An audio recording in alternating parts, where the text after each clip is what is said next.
you, Lord. Oh, your mercy never fails me. All my day I've been held in your hand. From the moment that I wake up till I lay my head, oh, I will sing of the goodness of God. 'Cause all my life you have been faithful, and all my life you have been so, so good. With every breath that I am able, oh, I will sing of the goodness of God. I love your voice. You will led me through the fire, and in darkest night, you were close like no other. I know you as a father, I've known you as a friend, and I have lived in the goodness of God. Yeah.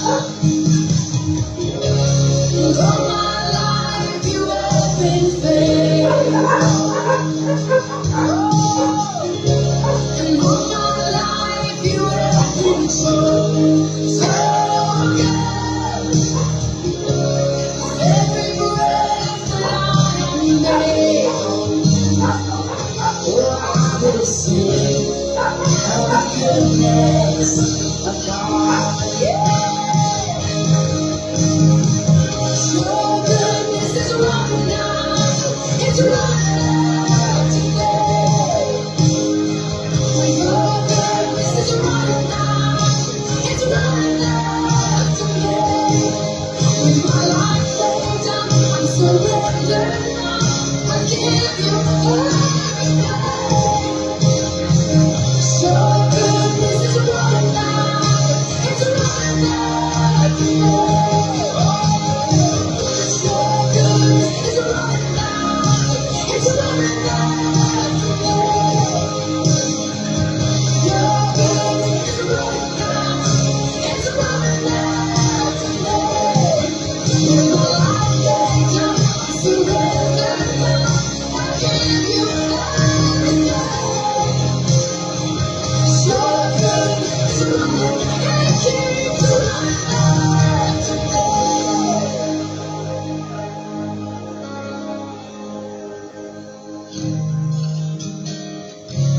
And all my life you have been faithful. And all my life you have been so, so good. Every breath that I am able, oh, I'm gonna sing of the goodness of God. I'm gonna sing, I'm gonna sing.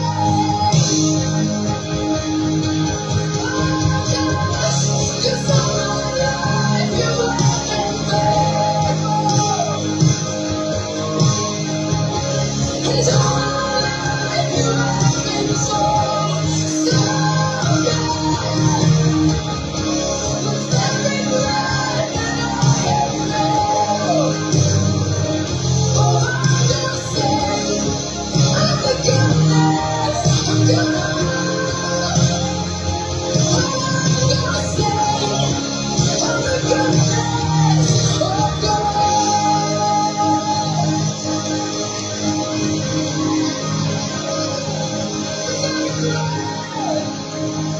Offer all my days.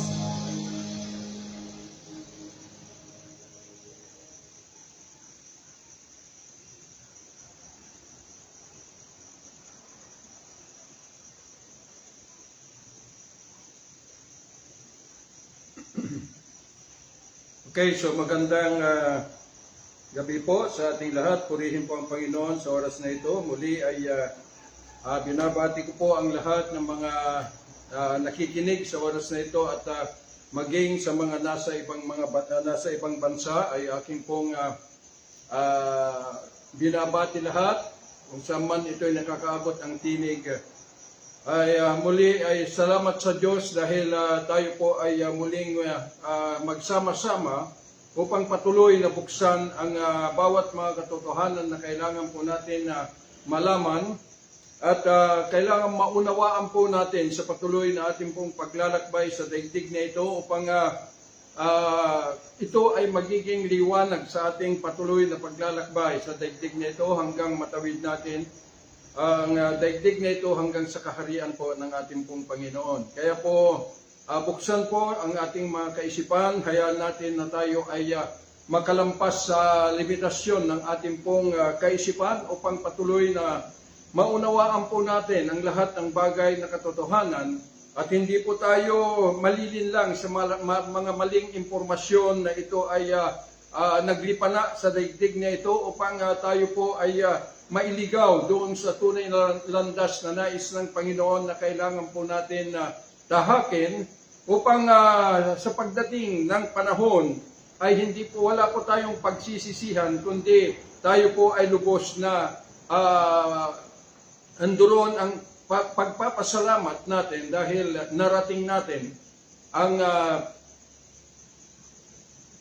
kaharian ng ating pong Panginoong Hesus. Kaya sa oras na ito ay makipagbukas po kayo sa akin sa John chapter 5, umpisang po sa 36 hanggang 40.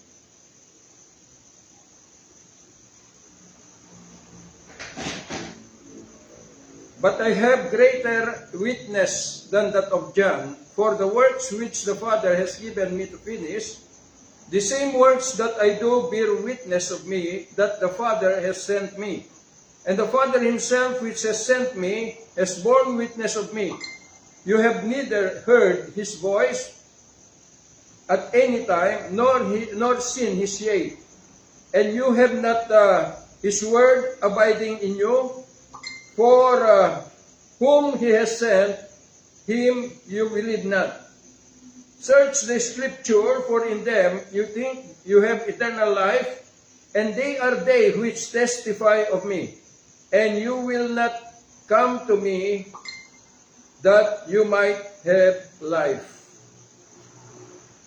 Father, thank you, Lord, for this day, O God Almighty, that you have given us again. I pray, Lord God, that this is Scripture, Lord God Almighty, will enlighten us, O God, in order na makita namin ang tunay na landas na aming tahakin, Panginoon, at mailihis po kami sa mga maling impormasyon na ito, O Diyos, ang siyang nagdala sa buong mundo, Panginoon, Lord God, upang mailihis ang lahat doon sa liwanag ng iyong katotohanan.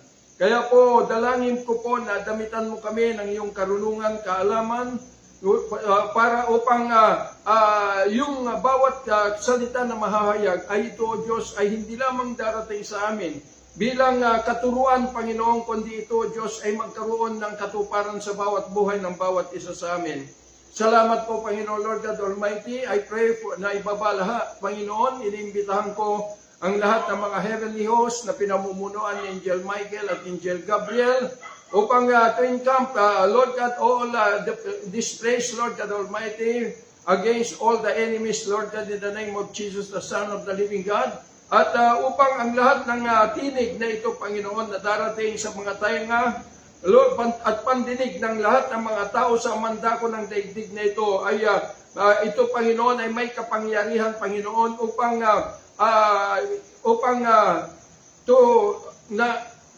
i-convict, Panginoon, Lord God, ang bawat isa na magbukas sa kanilang mga buhay, Panginoon, upang tumalima sila sa panawagan mo na kami po ay kailangan lubos na sumuko at isubmit ang aming buong pagkatao sa iyo at ibigay ang aming mga buhay upang maging iyong dwelling place, the throne of your presence here on planet Earth. Father, we thank you.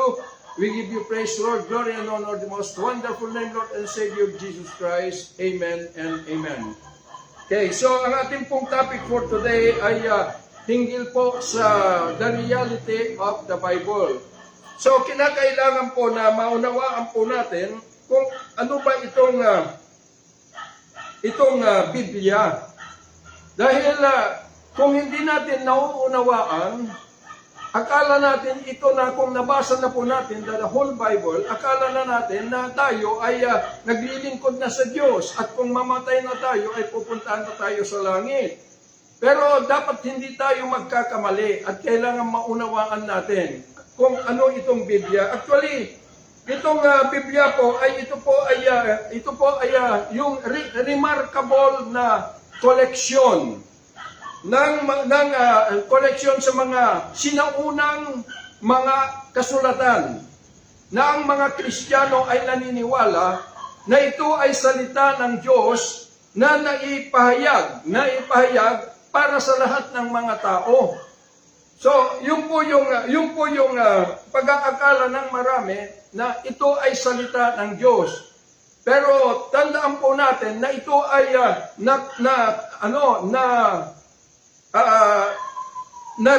record ng mga nakolekta na mga sinaunang kasulatan. So, ang Biblia po ay nahati sa dalawang seksyon, the Old Testament and the New Testament.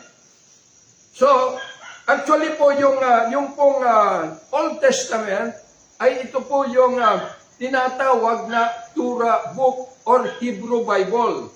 Na ito, gaya ng sinasabi ko, na ang daming tumatangkilik at itinuturo po ito lalo't higit sa mga hinggil sa mga Sabbath day. So, tinatangkilik pa rin dahil hindi na uunawaan kung ano ba itong kasulatan na ito'y binabasa po natin.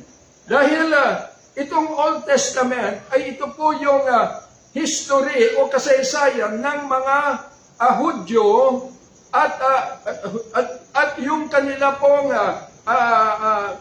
yung kanilang paglalakbay at salita ng Diyos na ito ay naibahagi sa kanila bago ipanganak ang Panginoong Hesus. Kaya nga sinabing scripture, oo, salita ng Diyos yun, mga bagay na ito, pero tinawag na scripture. Ang ibig pong sabihin kapag sinabing scripture, ito po yung testimonyo ng mga hinggil po sa Panginoong Hesus, hinggil po sa buhay na Diyos, hinggil po sa mga Hudyo. So dito po na ka-record, maging ang existence, dito natin makikita, existence ng buhay na Diyos, the living God. At yung New Testament ay gayon din, na ito ay kasaysayan din ito na hinggil sa buhay na Kristo, the risen Christ, at hinggil po sa pagkilos, the full operation of the Spirit of God, at mga event na nagaganap during the time na ang mga apostoles ay sila po ay naglalakbay para ibahagi, to go and preach the gospel. So, yung mga nakatala rito sa New Testament ay ito po yung mga epistles.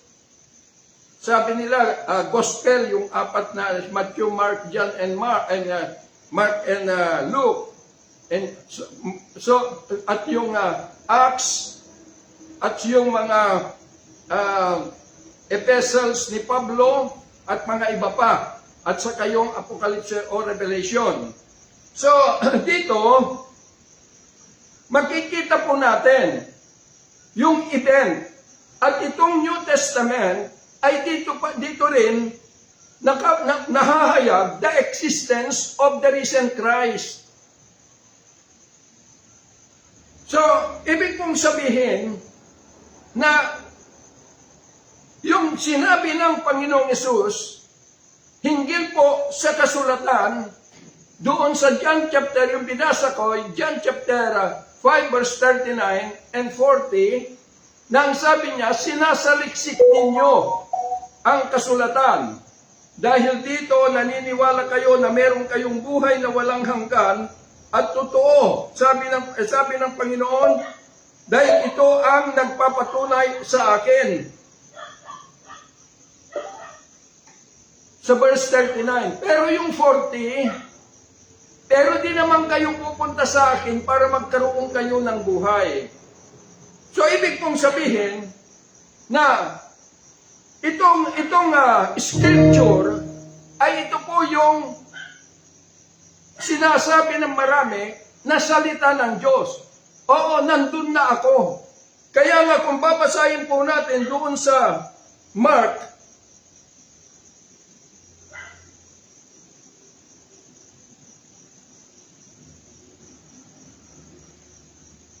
chapter 7,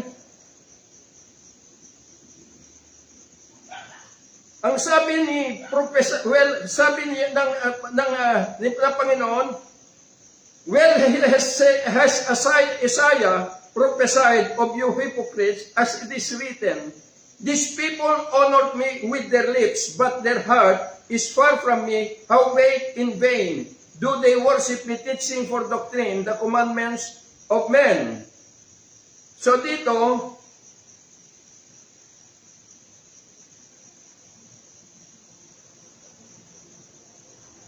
making the word of God of none effect through your tradition which you have delivered, and many such like things do ye.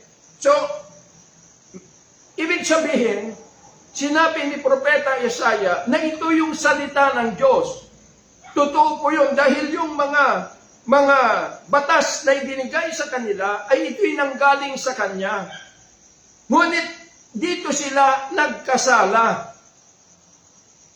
Hinggil doon sa batas na ibinigay ng Panginoon ng Diyos sa kanila. Kaya nga, yung scripture o yung Torah before the birth of Christ ay 150 years before the birth of Christ ay ito'y inumpisahan na itayo ng mga Paraseyo, mga eskribas ang tradisyon.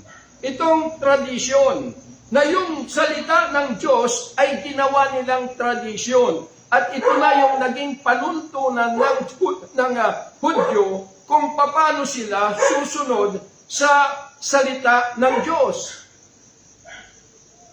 Yun po nangyari. Kaya nga sinasabi rito na inalis nila yung epekto ng salita ng Diyos dahil instead na sumunod sana sila doon sa salita ng Panginoon, the law and the prophets, hindi po, kundi dito sila, nilabag nila yung batas. Kaya nga tumigil ang Panginoon na mangusap sa kanila, paulit-ulit ko sinasabi, na 400 years before the birth of Christ.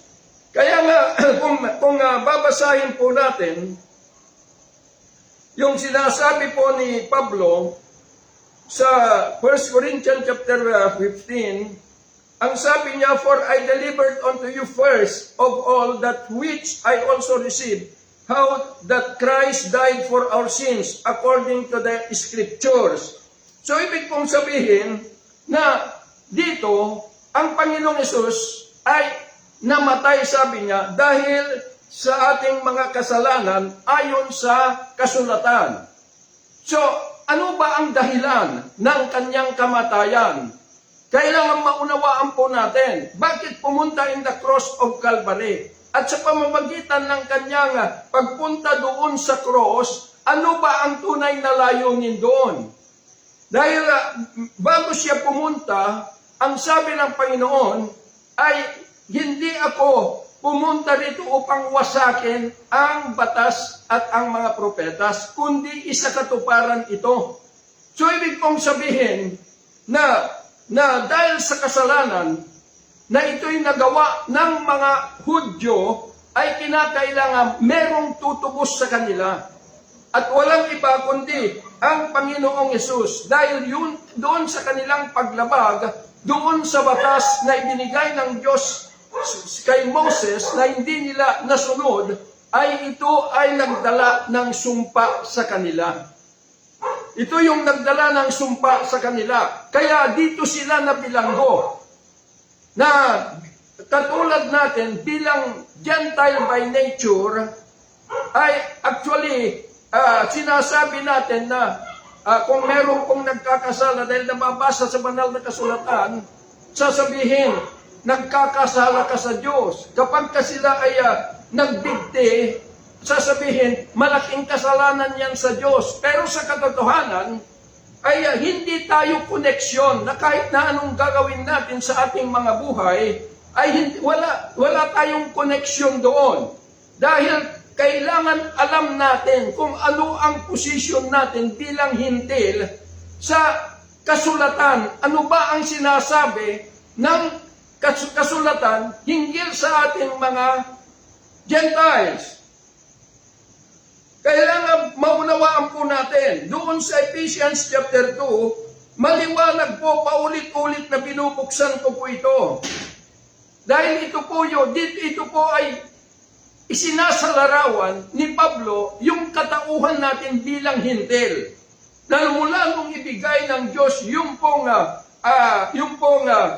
batas kay Moses, o mula pa po nung nag-umpisa kay Abraham, the dispensation of promise, ay tayo po ay hindi kabilang doon sa kanyang pinili. Kasi noong nandun po, ayon sa banal na kasulatan, doon nakatala na kanya pong in-establish ang great nation upang kanyang maging bayan sa loob ng 430 years. At pagkatapos noon, ay dito na ibinigay kay Moses yung pong batas, yung pong 10 commandments. Pero ang Torah law ay ito pong Genesis, Exodus, Deuteronomy at Leviticus at Deuteronomy. So, 5 po yun, 5 book of Pentateuch. Kaya dito ay tayo po ay hindi kabilang bilang hintil. Kaya nga inuulit ko, hindi maaari na sabihin natin na tayo'y nagkakasala. Ang nagkasala ay Israel. Hindi naman tayo Hudyo. Kaso lang kapag nagbasa na tayo ng Biblia, kinoconsider na natin na tayo ay parang Hudyo na rin. Pero hindi po malaking pagkakaiba yung tayo po ay mga hintil kumpara sa mga Hudyo. Dahil nung pong in-establish ng Panginoon, Diyos, yung kanyang bayan, the 12 tribes of Israel, ay siya po yung nagmo-motivate sa kanilang paglalakbay sa daigdig na ito. At paulit-ulit kong sinasabi na tayo ay mga hintil, ay tayo po ay motivated by the spirit of this world. Kaya nga kung motivated tayo by the spirit of this world, yung pagmamahal, yung affection natin, dito na lamang po nakatuon sa buhay physical. Pero sabihin ko po sa inyo, trabahuin mo man ang tagumpay ng physical na katawan, paligayahin mo man ang physical na katawan, lasingin mo man o anong pang gawin mo sa physical na katawan, kapatid, mamamatay at mamamatay yung physical na katawan. Kaya nga, tayo bilang hintil, kapag namatay ka physically, apart from Christ, ay talagang sa impyerno na po ang pupuntahan natin. Kasi walang batas, wala tayong panuntunan kung tayo'y nagkakasala o hindi sa Diyos. Kundi tayo po, ayon sa banal na kasulatan ng sabi po ni Pablo, na kung ikaw ay nagkakasala sa batas ng lupa, ito ay iyong aanihin ang parusa mula sa batas ng lupa. Pero kung ikaw ay nagkasala sa batas ng Espiritu, aanin mo ang parusa sa batas ng Espiritu. At tayo ay nasa ilalim ng batas ng lupa o batas ng laman. Na ito ay binuo, yung batas ng lupa, ayon doon sa batas na ibinigay ng Diyos kay Moses. Ginamit lang ito para sa batas ng lupa. Kaya nga, dito ay kahit na dahil doon sa nababasa natin ng Biblia bilang hintil, akala natin ay yun na nga na kailangan manalangin yung tinapik ko nung last week. Na kailangan manalangin na tayo. Kaso hindi pa natin nauunawaan kung tayo ba ay nananalangin kanino. Yun yung problema. Kung kanino tayo tumatawag. Tumatawag tayo ng Panginoong Hesus. Okay, sasabihin natin na ang Panginoon ay talagang naririnig niya. Kaya lang wala siyang dahilan para kumilos at sagutin ang ating panalangin. Panalangin sa Kanya dahil wala po tayong koneksyon sa Kanya. Kaya ang nakakarinig sa mga panalangin natin at tumutugon sa mga hinihingi natin ay walang iba kundi si Satan. Dahil si Satan po ay siya yung unang nag-offer ng kayamanan kay Jesus noong nag-ayuno ang Panginoon ng 40 days doon sa wilderness at nung siya po ay natapos ng 40 days ay dito na po tinukso ng demonyo. Kaya anong sabi ni Satanas? Sabi niya, magpatira pa ka sa aking harapan, nakikita mo ba ito? Ang lahat ng iyan, sabi niya, the splendor of this world, ibibigay ko sa iyo kung magpatira pa ka sa aking harapan. Kaya ang sabi ng Panginoon, nasusulat na, sumampa ka sa Diyos na Panginoon mo. So, ibig pong sabihin na siya po yung nag-o-offer. Kaya nga, kung tayo po bilang tao at hindi natin nauunawaan ng Biblia, akala natin na kung tumatawag tayo hinggil sa mga material na bagay mula sa Diyos, kapag tinugon, sasabihin natin, kapag meron, natanggap natin, sasabihin natin, Hallelujah! Thank you, Lord. Hindi ba? Thank you, Jesus, dahil pinagkaloob mo sa akin. Nakakasiguro ka ba na ang Panginoon ang pinagmulan yon? Dahil ang kanyang pinuntahan dito ay hindi upang katigan o pagtibayin yung mundo na ating pong nakagisnan, kundi upang tayo po ay kanyang palayain sa pagkakabilanggo sa buhay na ito na temporary, dahil kung hindi tayo makakalabas dito, sa impyerno na tayo pupunta.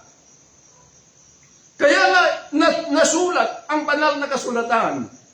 Hindi upang pag nabasa natin, ay dito na natin ituturo na naka-address na sa lahat ng mga tao kung ano yung nababasa dito. Dahil ang kabalian na dumating ay yung sasabihin na ang Biblia ay salita ng Diyos.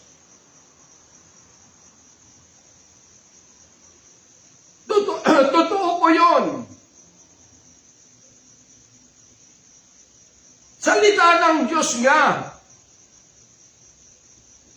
Dahil wala namang ibang pinagmulan lahat ng mga bagay na ito'y nasusulat kundi sa Diyos.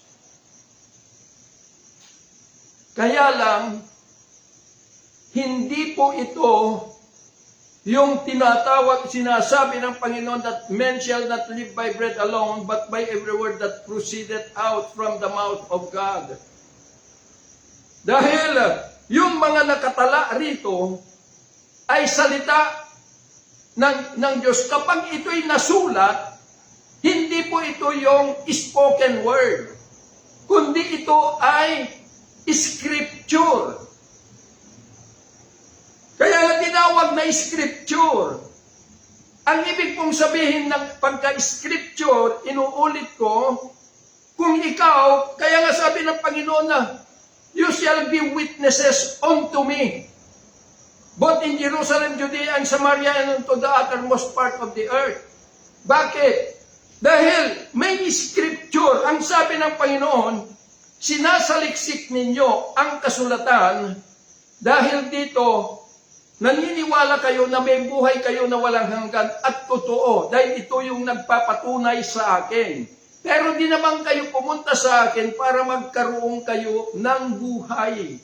Ganon din po sa New Testament na ito ay nakatala lahat ng mga mga script o yung naganap o testimonyo ni Pablo hinggil po sa kanyang pag-witness and hinggil doon sa full operation of the Spirit of God na sa kanya pong naabot na mga lugar ay yun po yung mga resulta na kanya pong dinala. Kaya nababasa po natin yung mga pangyayari sa iba't ibang mga lugar sa Corinto, sa Pilipos, sa Galatians, iba pang mga lugar na nasa banal na kasulatan. Maaaring sabihin natin, bakit hindi pare-parehas? Bakit hindi centralize ang pagbabahagi ni Pablo? Kung ito ay tradition at kung ito ay yung kasulatan or scripture ang kanyang itinuturo, ito ay sigurado na magiging centralized. Pero hindi po. Dahil ang ebanghelyo ni Kristo ay ito ay sabi ni Pablo, ito ay kapangyarihan ng Diyos para maligtas ang lahat ng maniwala sa kanya, maliwala. So ibig kong sabihin na yung script, yung pong dinala niya ay ito ay buhay na katotohanan.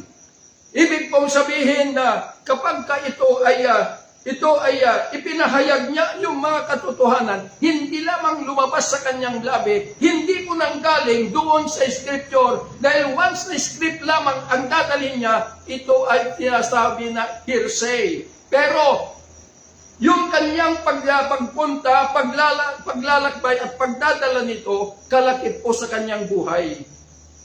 Magkasama yung buhay niya at mga salita na pinapahayag. It is the engraved na ito ay na-engrave na epistles of Christ sa buhay ni Pablo.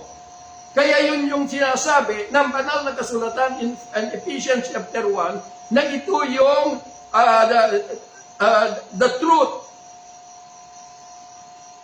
The word of truth. Pagka sinabing word of truth, ito ay nagsama yung testimonyo plus yung witness.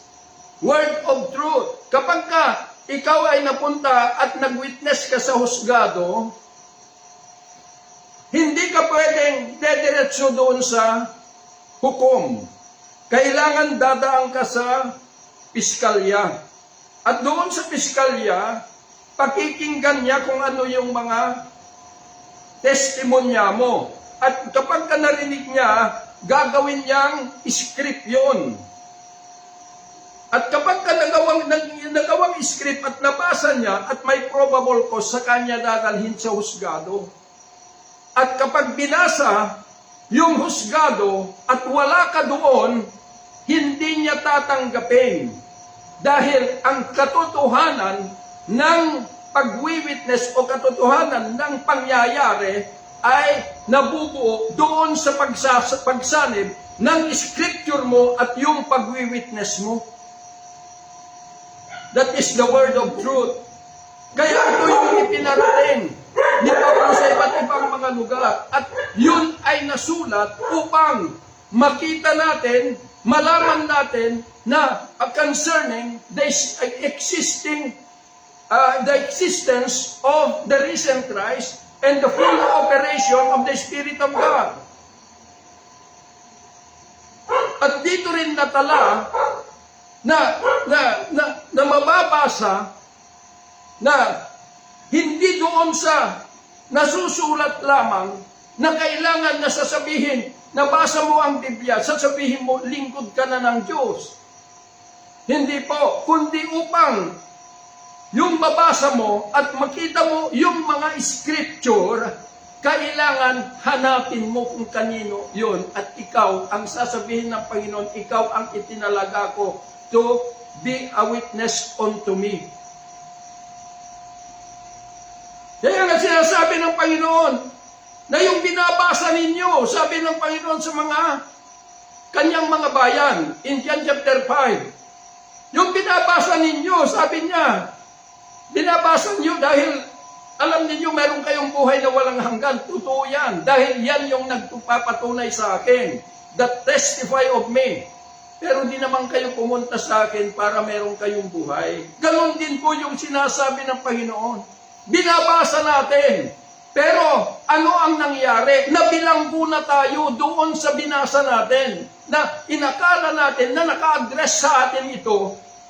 Kaya yun na rin ang itinuturo natin sa mga tao. Nang sabi ni Pablo na ito yung bumulag sa Israel, 2 Corinthians chapter 3, na verse 10, ang sabi niya na ang mga taong ito, sabi niya, ay nananatili silang bulag dahil sa pagkakabasa ng lumang tipan. Kaya yun yung dala-dala ng marami. At ipinaglalaban nila yon.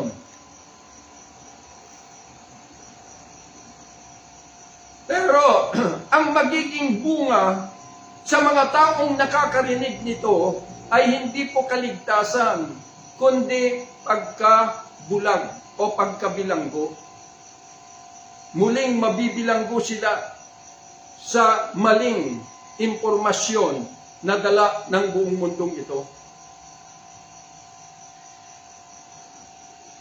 Alam niyo kung bakit? Ito po yung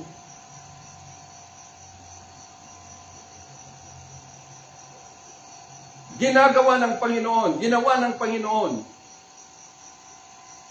Yung systematic way upang ang mga tao ay makita nila at makamtan yung pong tunay na liwanag ng kaligtasan. Nung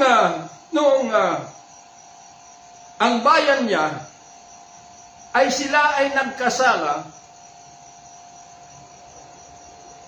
kaya na ito yung nagdala ng sumpa sa kanila, kinakailangan maapulis ito.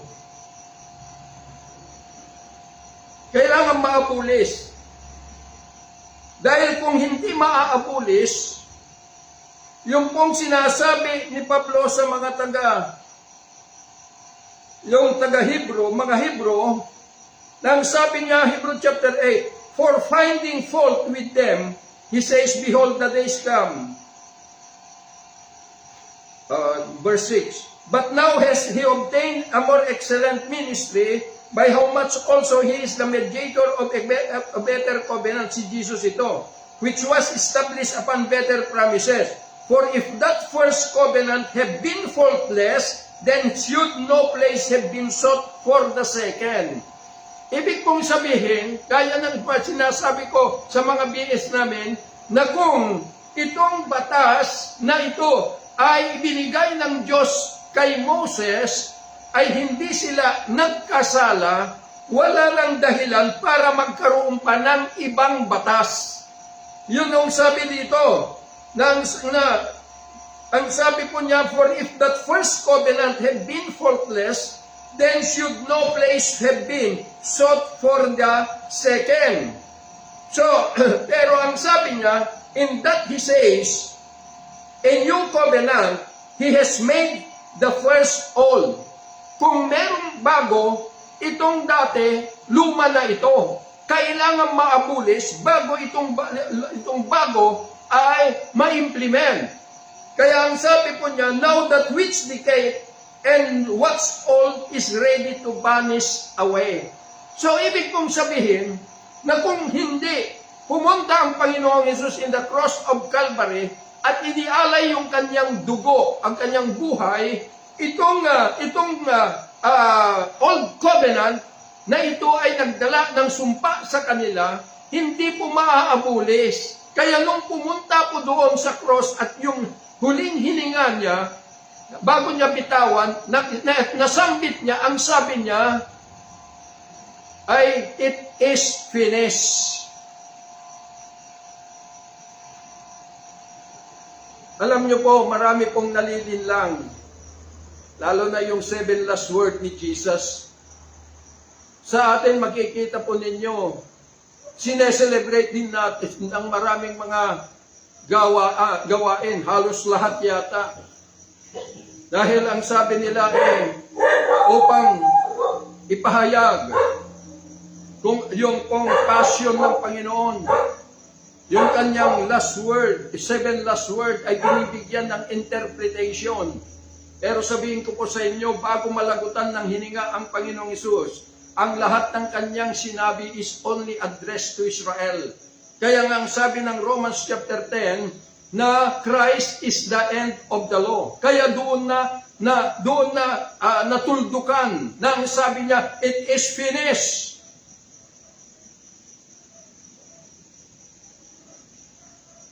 So ibig kong sabihin, na bagamat yung bayan ng Diyos ay kanila pong nilabag yung batas at ito yung nagdala sa kanila ng sumpa, sabi ng Panginoon, it is finished, na fulfill niya yung batas in behalf of Israel. Kaya yung sumpa, yung sinabi sa Galatians chapter 3 verse 13, na ang sabi po ni Pablo, na si Kristo ang siyang nagpalaya sa kanila mula sa sumpa ng batas, dahil siya ang naging sumpa para sa kanila, dahil ang lahat ng nabitin sa kahoy ay naisumpa. So, ibig sabihin, pinalaya po sila mula sa sumpa ng batas. Kaya doon, nung nakalaya na, at nakalaya na sila sa batas, kinakailangan maabulis na ito, hindi na pwedeng gamitin. Dahil kapag ito ay ginamit, uli, yun yung sabi ni Pablo, nabububulag sa Israel.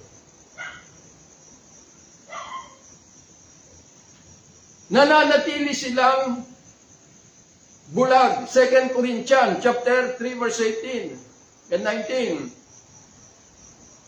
Kaya makikita po ninyo na noong pong na-abolish na ito, dito na-implement yung bagong batas, a new covenant. Nang sabi dito, in that he says, a new covenant he has made the first old. Now, that which decayed and what's old is ready to vanish away. So, ibig sabihin, handa na. Kasi naglaho na yung lumang covenant or lumang batas na ito ay nagdala ng sumpa sa kanila. At nung na-abolish ito, dito na nakalaya ang kanyang bayan at sila ay malaya na to enter into the day of regeneration. Na yung pagpunta ng Panginoong Hesus in the cross of Calvary, siya po ay namatay doon na sa pamamagitan ng kanyang banal na dugo, dito po ay na-abolish niya po yung pong batas. Ephesians chapter 2, verse 15, lang sabi doon, that He abolished in His flesh the enmity, even the law of commandments contain ordinances. So He abolished in His flesh the enmity. Ibig kong sabihin, dito ay kabahagi tayo bilang Gentile by nature, na ang enmity against God is our carnal mind. Na dito na rin nahulog ang kanyang bayan, kaya ibinukas na ng Panginoon ang pintuan upang lahat po tayo, lahat Hudyo man o Gentile, ay magkaroon na ng kalayaan to enter in.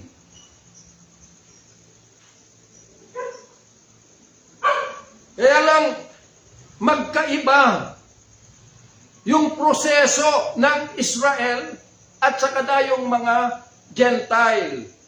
Dahil kung babasahin mo sa kasulatan yon, hindi mo makikita doon.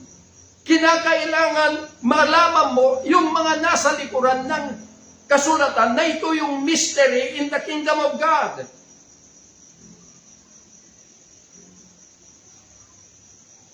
Kaya nga nung na-abolish na po yung Old Testament, na ito'y nagdala ng sumpa sa kanila, nararapat na ang lahat sana ay dumako na doon sa bagong batas. Na tayo po ang tinutukoy ng banal na kasulatan, na tayo ay ang bilang Gentile by nature, alipin po tayo ng law of the flesh. At yung mga Israelitas, they are Sila po ay nabubuhay sa law of the mind because of that law that God has given to Moses na kailangan sundin nila by their own will. Kaya hindi kaya ng kaisipan ng tao na sundin yung batas ng Diyos. Although ang Diyos ang nagmo-motivate sa kanila, hindi nila napagtagumpayan sa kanilang kaisipan. Kaya kinakailangan na pumasok na sila doon sa bagong batas, a new covenant and a new covenant and a better promises na ito ay binigay ng Diyos sa kanila. Na dito na rin tayo makibahagi dahil binuksan po completely ng Panginoon ang pintuan. Kaya nga sabi niya doon sa Ephesians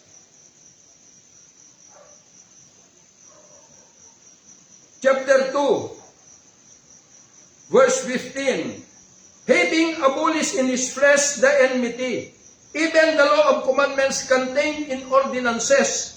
Ito na po, for to make in himself of twain one new man. Upang sabi niya, gagawin niya sa kanyang sarili ang dalawa na maging isang bagong tao at may kapayapaan. So, yun po yun. Kasi kaya nga sinabi ng Panginoon na the greatest commandments, tinanong siya. Sabi ng Panginoon, the greatest commandment is this. Sabi niya, love your God with all your heart, with all your soul, and with all your strength. And love your neighbor as you love yourself. So, ibig pong sabihin, sila bilang Hudyo, ay talagang andun yung pag-ibig nila sa Panginoon. Pero, bilang tayo po ay mga Gentile na kumikilala sa Panginoon, tayo yung kanilang neighbor. Na dapat sa ating pagpasok sa kanila, tanggapin niya tayo. Na kung paano nila iniibig yung kanilang sarili, ganon din po ang dapat pag-ibig nila sa atin. Being the neighbor of God. So ganon din po sa ating lahat. Kaya makikita po ninyo na nung ipinukas ng Panginoon, the day of regeneration ng Israel, dito na rin tayo nabigyan ng puwang na makapasok. Dahil doon sa ating pong pagkabilanggo sa batas ng laman, ay binigyan din tayo ng Diyos ng divine amnesty na katulad ng kanyang mga bayan na nung sila ay nabilanggo sa sumpa ng batas, ay sa pamamagitan ng kanyang pagpunta sa cross, ay nakaya niyang maabulis ang batas na ito upang makalaya ang kanyang bayan mula sa sumpa ng batas. At malaya sila na papasok doon sa bagong batas na ito'y inamendaran ng Panginoong Hesus upang doon ay magkaroon na po ng regeneration of Israel. Kaya magkakaiba po yung proseso. Hindi maaari na yung nabasa mo rito ay yun yung gagawin mo. Alamin mo kung kanino po naka-address yung mga salita. Yung mga Epesos, kung ano yung nasusulat, it is addressed to the Ephesians. At ito yung testimonyo ni Pablo na ito'y sinulat niya sa mga Epesos na ito yung resulta, the full operation of the Spirit of God sa mga buhay ng mga Ephesians na ito'y nagbukas ng kanilang mga buhay para sa Panginoong Hesus na sumuko ng lubusan sa Panginoong Hesus. Ang mali sa atin binabasa natin, ina-address mo sa sarili kung ano yung nababasa mo. Kilalanin mo ang sarili mo, kapatid. Hintil tayo. Walang pag-asa at walang Diyos sa daigdig na ito ayon sa banal na kasulatan. Nababasa nyo yon pero ayaw nyong tanggapin. Dahil ang inyong tinatanggap ay yung mga pangako na nababasa doon sa Old Testament ay yung ating itinuturo. Binubuhay natin yung batas na ito'y nagdala ng sumpa sa kanyang bayan ay binubuhay natin upang ang mga tao ay madala at may buhay, yung sumpa na ito'y dapat ay naabulis na. Ganon ang ginawa ni Satan. Ginamit niya ang mga Pariseo, mga Escribas, mga Sanhedrin, mga Roman Empire, ang mga pare, sila Martin Luther, ginamit niya ito upang paniwalain ang lahat ng mga tao na ang kasulatan ay ito ay salita ng Diyos. Mali po. Dahil itong kasulatan, maganda ito na ito yung magiging gabay natin. Hindi upang sabihin na nabasa mo at inunawa mo na lang ay sa akin yun. Hindi. Kundi ito ay upang siya'y magdala sa atin para matagpuan natin the risen Christ. At may suko natin ang ating mga sarili.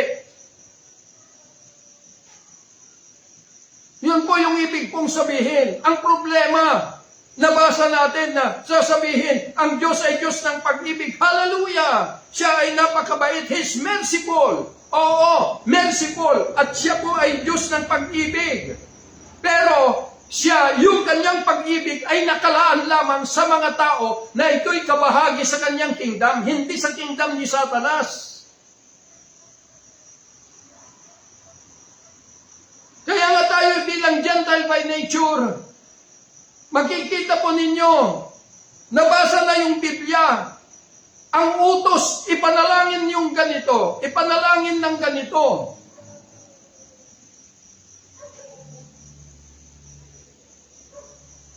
Ituro ang ganito, na nasusulat.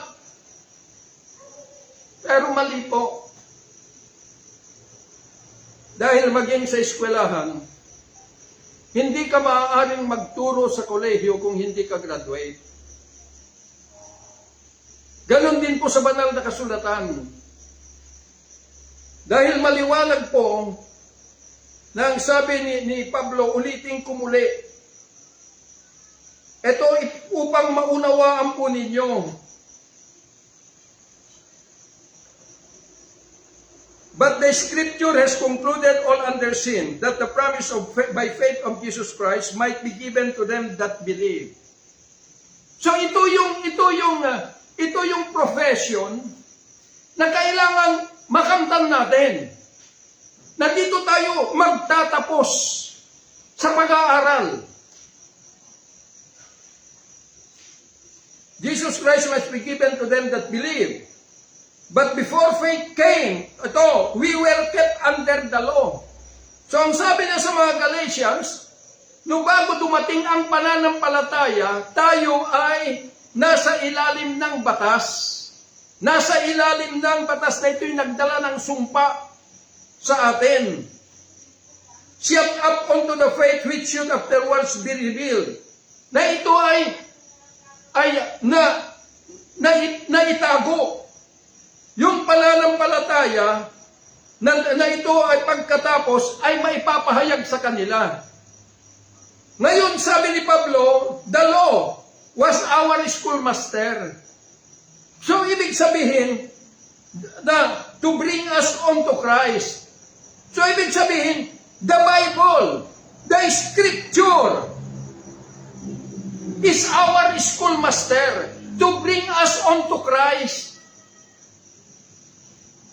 Dahil itong New Testament, dito mo mababasa the existence of the risen Christ, the omnipresent God, the all-knowing God, the omniscient God. Nandito po siya. At ang Biblia lamang, itong Biblia, ang siyang maggagabay sa iyo para matagpuan mo siya, hindi upang pabalik-balik ka sa mga nasusulat na meron pang nagpapasa. Revelation, from Genesis to Revelation, nasasabihin, pastoral mo, 10 beses ko nang binalik-balikan ang Biblia. Pero anong nangyari?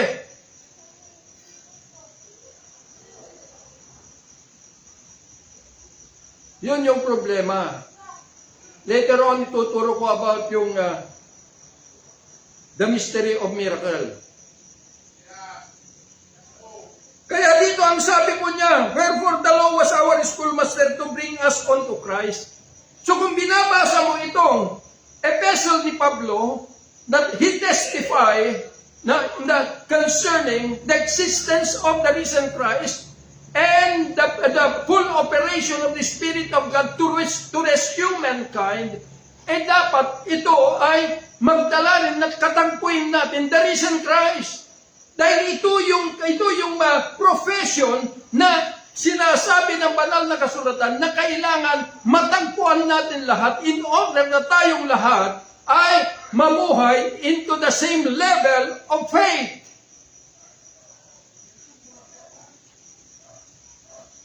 Maling information dahil sa pride ng tao, dahil tinawag ka na Doctor of Theology, Doctor of Divinity.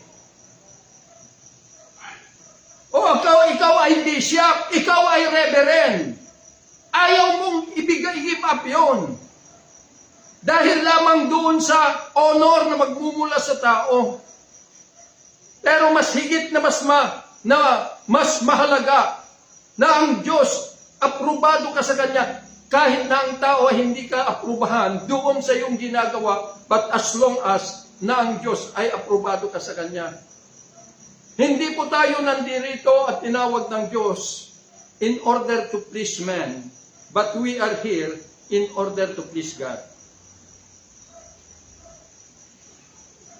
So makita ninyo anong sabi niya rito? But after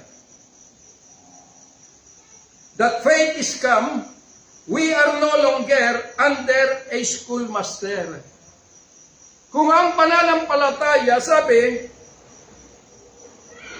ay dumating na, hindi na tayo nasa ilalim ng tagapagturo.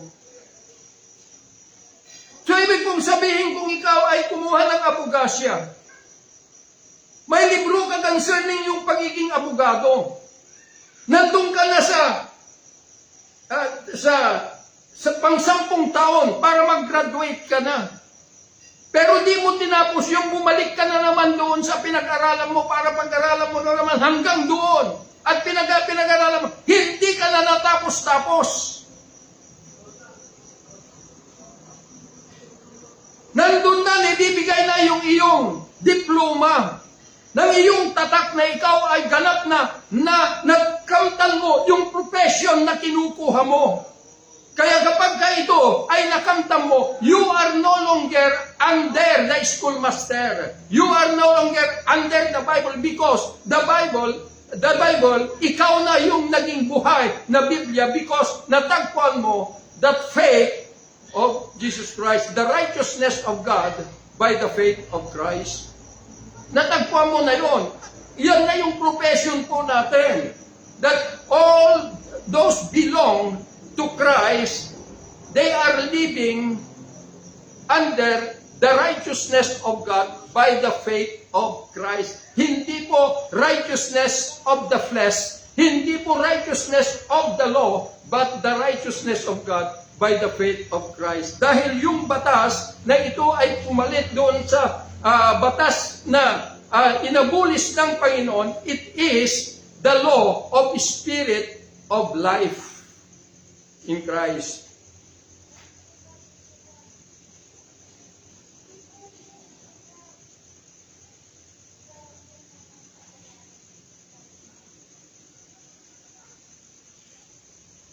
Kaya makikita po ninyo, marami pong madadamay. Mga kapatid, alam ko yung inyong pagpupunyagi to serve the living God. Pero kailangan magising na po tayo. Ako ay tumatayo bilang bombo-radyo ng kalangitan. Dahil marami pong mga ginagawa na ito ay hindi po naaayon doon sa layunin ng Diyos. Kundi ang nangyayari, ang layunin ng tao ang nagaganap. Kaya makikita po ninyo, imbes na anduroon yung respeto natin sa Diyos, the deep respect of God, nawawala. Bakit? Dahil po, hindi po siya yung nagdadala sa atin na sinabi ni Pablo doon sa Acts chapter 7, verse 28, nang sabi niya, in Him we live and have our being. Na siya yung sa Kanya tayo mamumuhay, sa Kanya tayo kumikilos, at sa Kanya tayo nagkakaroon ng katauhan. Kaya siya yung magmumotivate sa atin. Siya yung magdadala sa atin. Siya yung magsasabi kung anong gagawin natin. Siya yung magsasabi kung ano yung kailangan po natin. Hindi tayo yung magkukuman sa Kanya. Panginoon, gawin mo ito. Panginoon, gawin mo ito. Ano ang ibig sabihin nun? Tayo ba ay mas mataas kaysa sa Kanya? Wala tayong respeto sa Diyos.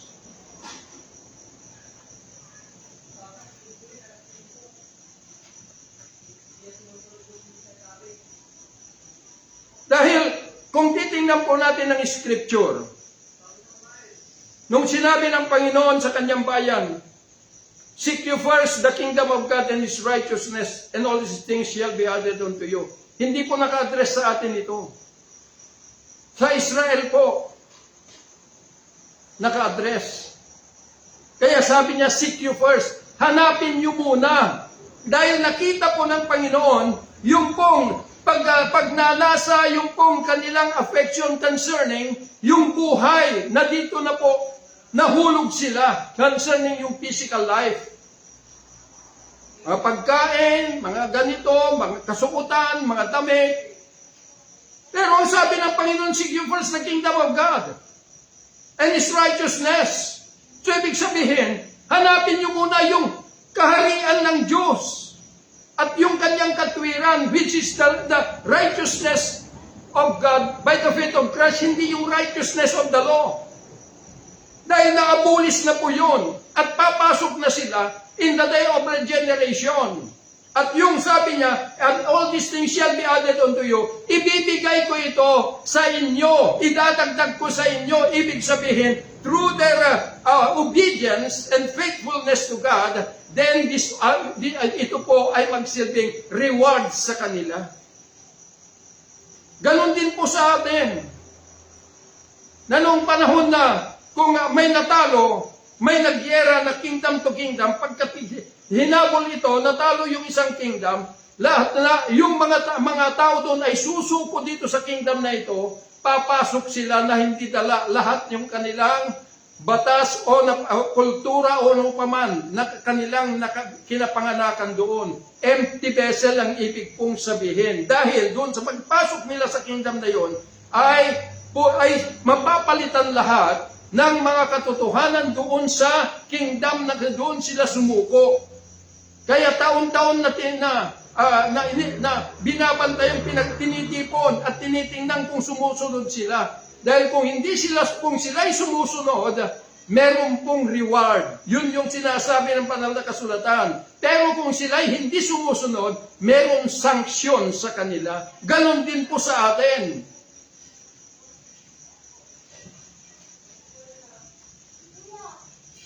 Kaya makikita po ninyo, ang problema, dahil lamang sa nababasa natin,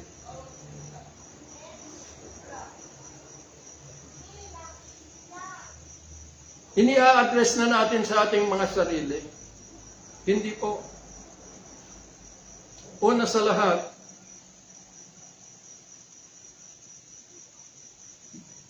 bago tayo manalangin, o ano paman na pagtawag natin sa Diyos, kinakailangan siguruduhin natin bilang Gentile by nature. Are we connected to God?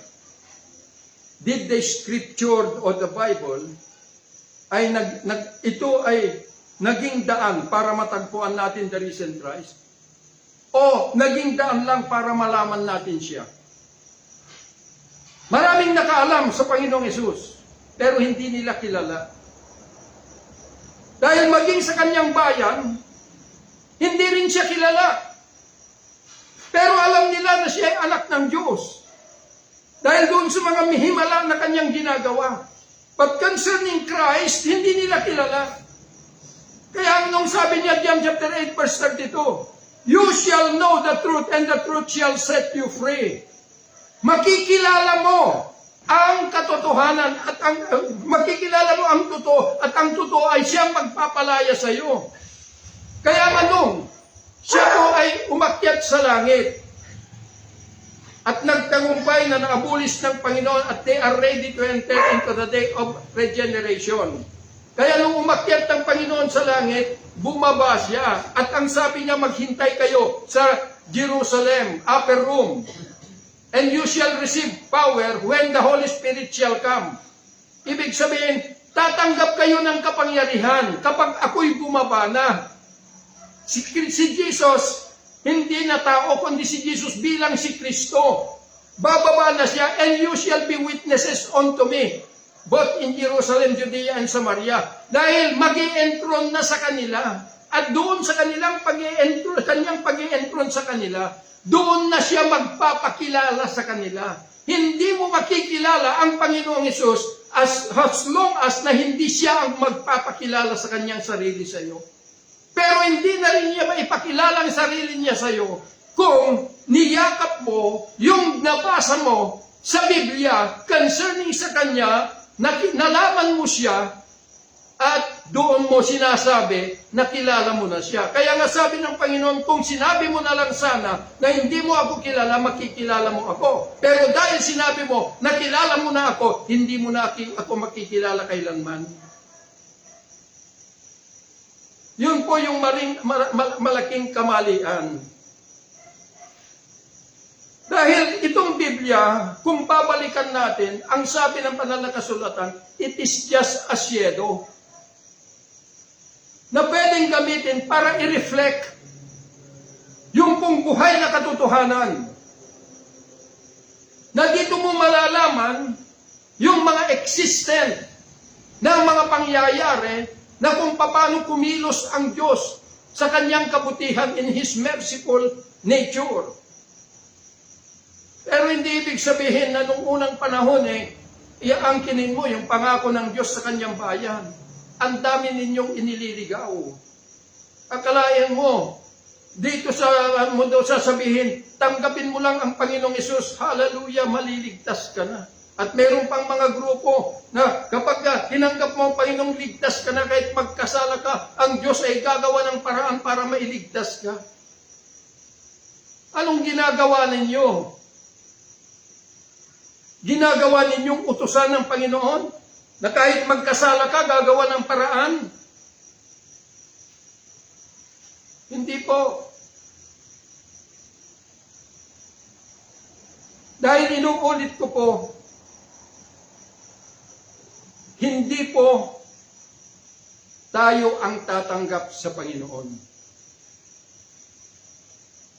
Pero yung pagmamahal mo sa mundong ito, sa physical na buhay, ay mailipat mo kay Kristo, yung pagmamahal na yan, kalakip ng iyong reverence or deep respect sa Kanya, at nakita niya na totoong-totoo yung iyong pagsuko sa Kanya, then tatanggapin Kanya bilang Kanyang trono, a throne of His glory, to sit at the throne of His glory. Tatanggapin ka niya. At mula doon sa kanyang pagtrono sa iyo, itatamit niya sa iyo His grace, the Holy Ghost, na ito'y bubuo sa iyong pagkatao, spirit, soul, and body. Dahil bilang Gentile by nature, soul and body lang ang meron tayo. May espiritu na nag-motivate sa atin, pero espiritu ng mga iba't ibang uri ng demonyo. Na ito yung nagpanggap na Diyos ng liwanag. Kaya nilinlang po tayo, na binigyan tayo ng pagmamahal sa isang buhay na ito ay temporary lamang. Na kapag namatay tayo, ay sa impyerno na po tayo pupunta. Ang problema kasi kapag nag-graduate ka sa Bible School, at nabigyan ka ng diploma, lalo na natadtad yung mga pader ninyo ng kanyang mga certificate, iba't ibang mga uri. Ang tataas ng inyong mga akala ninyo kung sino na kayo. Pero tandaan po ninyo, hindi po yon yung magdadala sa inyo para kayo ay sabihing lingkod ng Diyos. Dahil ang tunay na kabahagi sa kanyang kingdom ay yun, sinabi ni Pablo na naganap sa mga taga-Epeso, Ephesians chapter 1, that after they received the word of truth, the gospel of their salvation, after they believed, they received the seal of the Spirit of promise. That will be the start of a new beginning of life. Hindi po yung pagbasa mo ng Biblia. Pero maganda kung binasa mo yung Biblia at yung Biblia ay nagamit na ito ay dalhin kanya na matagpuan mo the risen Christ, maganda. Pero kung inangkin mo na yung kasulatan ay yun na yung salita ng Diyos, hindi po.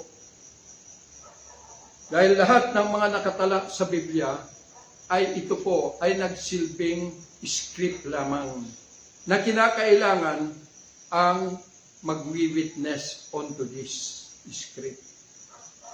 Testimonyo ito. Dahil once na walang magwi-witness, puro mga hearsay na lang. Ibig sabihin, ano ba yung hearsay? Walang saysay, walang silbi. Kahit na isang libong beses mong sabihin ng Diyos ay mapagmahal, siya ay loving God, totoo po yun. Kaya lang paano ka maging qualified na makamtan ang tunay na pag-ibig ng Diyos kung hindi ka sumuko sa Kanya. Ang Israel, sa kanilang regeneration, kailangan magsisi sila. Nang sabi ni Pedro, repent and be baptized in the name of the Lord Jesus for the remission of sin, and you shall receive the promise. For the promise is for you and for your children and for all the people who are far off. Tayo rin po yun. Kaya kinakailangan tayo po ay ma-establish muna tayo, mga kapatid. Mahal ko kayong lahat. Pero ma-establish muna tayo. Being connected now in the kingdom of Jesus Christ. At iisa lang ang magpapakita, the proof that we are now belong to the kingdom of Jesus Christ, the seal of the Spirit of promise. Na ito yung pag-ibig. Hindi pagmamahal. Pag-ibig, ibig sabihin, na yung sinabi ko noon, na kung meron ka na nito, wala nang dahilan na tayo ay magkaroon ng hidwaan o magkahiwa-hiwalay. Dahil ang pag-ibig ng Diyos, ito yung bubuo sa lahat ng mga tao na papasok in His kingdom to stand in the presence of God as one together, na bubuuin yung iisang tao, yung katawan ng iisang tao, which is the person of Jesus Christ, the church. Kaya maunawaan po natin. Kaya yun lamang po at I do believe na itong maikling instruction na ito'y nahayag, sana ito ay magbigay liwanag sa inyo.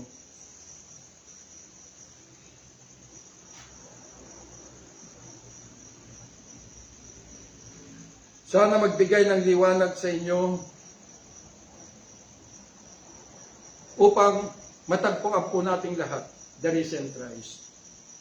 Kasi yung pagkakampi-kampi, pagkakabahabahagi, lahat ng mga bagay na nangyayari, hindi sa Diyos nagkamulat nun kay Satanas.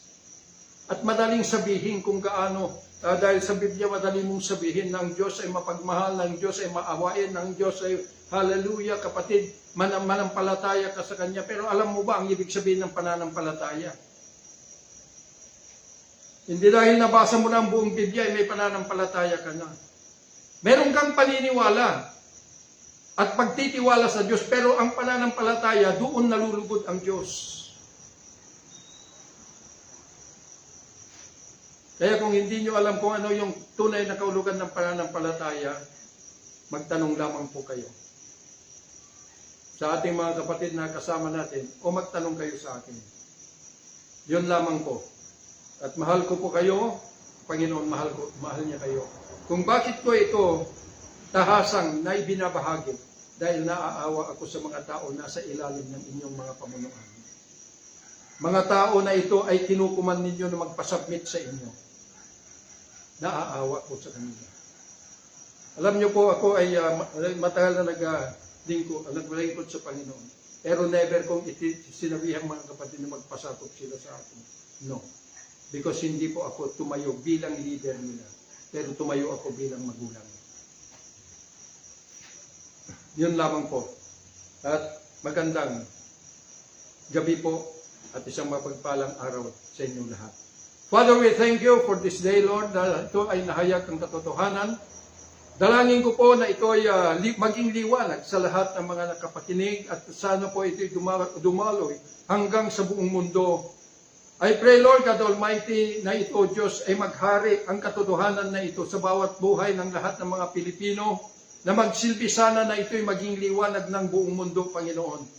Dalangin ko ng lahat ng mga tao na ito, O Diyos, ay nagdadala ng maling information, ay sila po sana ay makumbit, Panginoon, at isuko nila ang kanilang buong sarili upang ikaw, Panginoon, ang siyang mag-motivate sa kanila at mag-mobilize sa kanila na magdala ng iyong katauhan sa buong mundo. Salamat po, and I pray to bless everyone, even all the work of their hands. I pray ang kapayapaan at kagalakan ay maghari sa kanila ngayon at magpakailanman.